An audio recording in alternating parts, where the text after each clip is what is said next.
Assalamualaikum warahmatullahi wabarakatuh. Halo anak-anak, bertemu lagi dengan Bu Indi. Apa kabarnya nih hari ini? Semoga kalian semua selalu Allah sehatkan dan diberkahi setiap aktivitasnya. Amin. Hari ini kita akan belajar PAI tentang memahami kisah keteladanan Nabi Muhammad SAW. Nah, anak-anak, jangan lupa sebelum mulai belajar, kita harus berdoa terlebih dahulu. Persiapkan diri kalian. Berdoa dimulai. A'udzu billahi minasyaitonir rajim. Bismillahirrahmanirrahim. Alhamdulillahi rabbil alamin. Ar-Rahmanir-Rahim. Maliki yaumiddin. Iyyaka na'budu wa iyyaka nasta'in. Ihdinas siratal mustaqim. Siratal ladzina an'amta 'alaihim ghairil maghdubi 'alaihim waladdallin. Allahumma aftah lana hikmataka wanshur alaina rahmataka min khazaini rahmatika ya arhamar rahimin. Shadaqallahul azim. Alhamdulillah, semoga dengan berdoa kita mendapat keberkahan dari Allah Subhanahu wa Ta'ala dalam menuntut ilmu. Anak-anak, untuk memahami kisah keteladanan Nabi Muhammad, kita perlu tahu kisah kelahiran Nabi Muhammad SAW. Bagaimana ya kisah kelahiran Nabi Muhammad? Silakan simak berikut ini.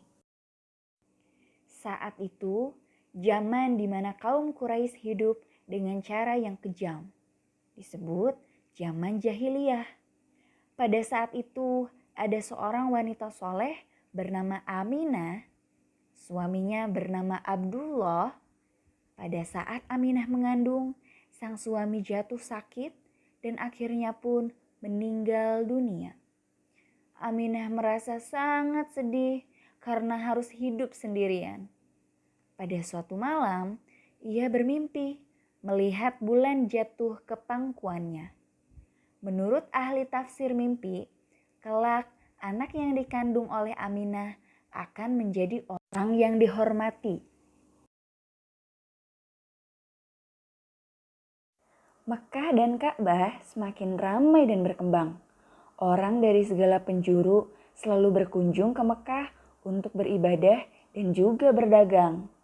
Kemajuan Mekkah membuat Abrahah, seorang gubernur di Yaman, merasa kesal. Ia telah membuat rumah ibadah yang jauh lebih besar dan lebih megah daripada Ka'bah.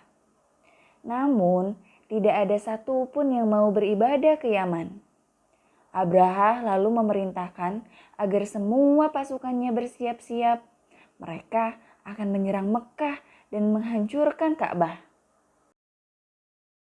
Abrahah dan pasukan bergajahnya menyerbu Mekkah dengan penuh kesombongan. Ketika ia akan menghancurkan Ka'bah, tiba-tiba datang ribuan burung ababil. Burung-burung itu membawa batu-batu berapi dari neraka. Kemudian, batu-batu itu dilemparkan ke arah pasukan gajah Abrahah. Dalam sekejap mata, pasukan Abrahah berhasil dikalahkan dan Ka'bah pun dapat diselamatkan. Tahun itu kemudian disebut dengan Tahun Gajah. Pada tahun gajah itu pula, Aminah melahirkan putranya. Ia memberikan nama Muhammad, sebuah nama yang tidak lazim untuk anak-anak kaum Quraisy. Ialah Nabi Muhammad, nabi terakhir yang diutus oleh Allah Ia dilahirkan pada hari Senin, 12 Robiul Awal, tahun Gajah. Anak-anak, kisah kelahiran Nabi Muhammad tadi sudah tercantum dalam Al-Quran, yaitu Quran Surat Al-Fil ayat 1 dan 5.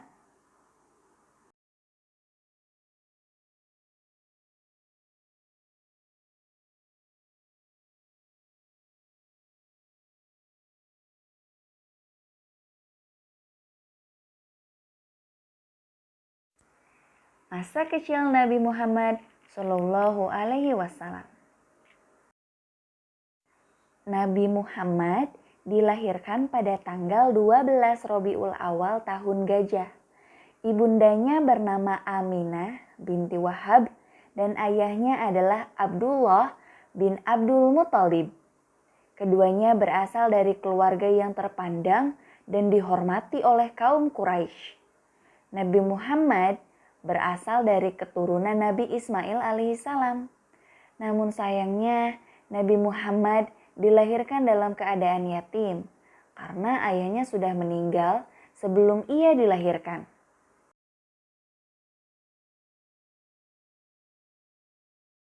Sesuai dengan tradisi, setiap bayi yang lahir akan dititipkan pada wanita padang pasir untuk diasuh dan disusui. Maka setelah 3 hari dari kelahirannya, Nabi Muhammad dititipkan kepada Suwaibah. Dan setelah itu diasuh oleh Halimah Sa'diyah. Nabi Muhammad diasuh oleh ibu susu hingga usia 2 tahun. Ketika Nabi Muhammad berusia 6 tahun, ia diajak oleh ibunya berziarah ke makam sang ayah di daerah Yastrib. Sepulang dari berziarah, tiba-tiba saja ibunda Nabi jatuh sakit dan akhirnya meninggal dunia. Ibunda Nabi dikuburkan di daerah Abwa, sebelah selatan Yastrib. Setelah sang ibu meninggal, Nabi Muhammad tinggal bersama kakeknya, yaitu Abdul Muthalib. Ia adalah seorang pemimpin Quraisy yang sangat dihormati. Namun, Nabi Muhammad tidak tinggal lama bersama sang kakek. Sekitar 2 tahun kemudian, sang kakek meninggal dunia.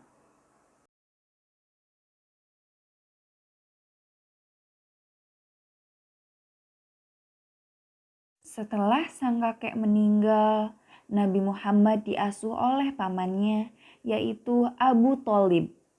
Meskipun bukan keluarga kaya, Abu Thalib mengasuh Nabi Muhammad dengan baik.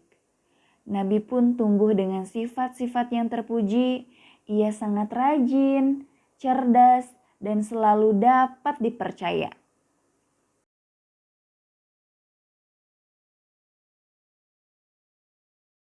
Sejak kecil, Nabi Muhammad sudah terbiasa menggembalakan domba milik sang paman.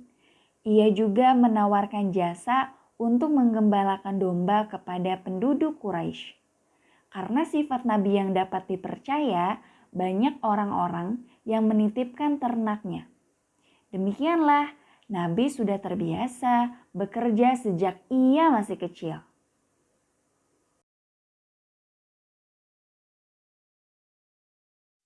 Ketika usia Nabi menginjak 12 tahun, ia turut serta dalam rombongan khalifah dagang.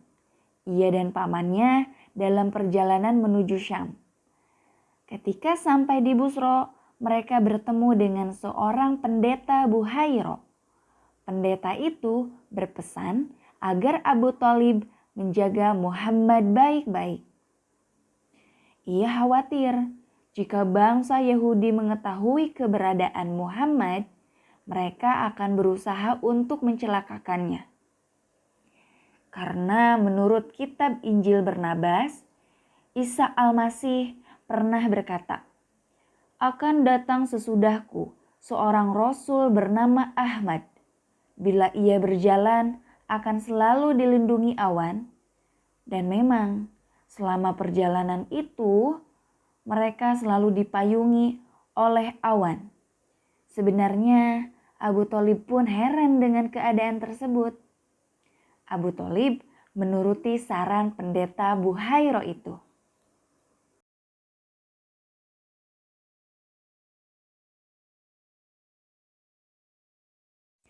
Abu Thalib selalu berhati-hati dalam menjaga Nabi Muhammad. Karenanya, Nabi pun tumbuh menjadi pemuda yang istimewa. Ia berbeda dengan pemuda lainnya. Ia tidak pernah makan bangkai, minum khamr atau alkohol, berjudi, berdusta, dan perbuatan buruk lainnya. Di tengah masyarakat Quraisy, Nabi Muhammad mendapat julukan Al-Amin, yang artinya dapat dipercaya.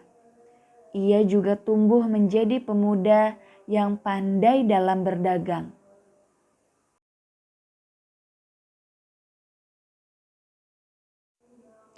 Kisah Nabi Muhammad dapat kita lihat dalam Quran Surat Asy-Syaff ayat 6.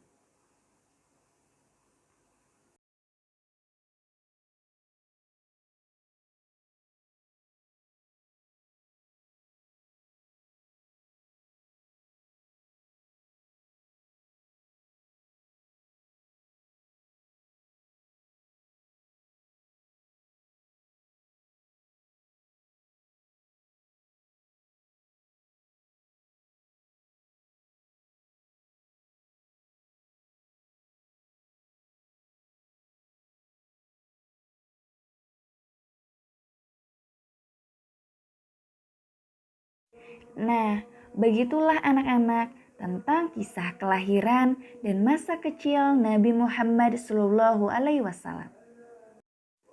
Dari kisah tadi, semoga kita semua bisa meneladani Nabi Muhammad dalam kehidupan sehari-hari.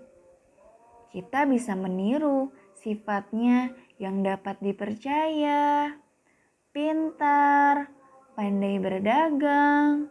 Kemudian apalagi yang masih kalian ingat? Nah, seperti itu ya anak-anak tentang kisah Nabi Muhammad SAW. Alhamdulillah, pembelajaran hari ini sudah selesai. Jangan lupa kita ucapkan hamdalah bersama-sama. Alhamdulillahi Rabbil Alamin. Astaghfirullahalazim. Astaghfirullahalazim. Astaghfirullahalazim. Subhanakallahumma wa bihamdika asyhadu an la ilaha illa anta astaghfiruka wa atubu ilaik. Terima kasih. Wassalamualaikum warahmatullahi wabarakatuh.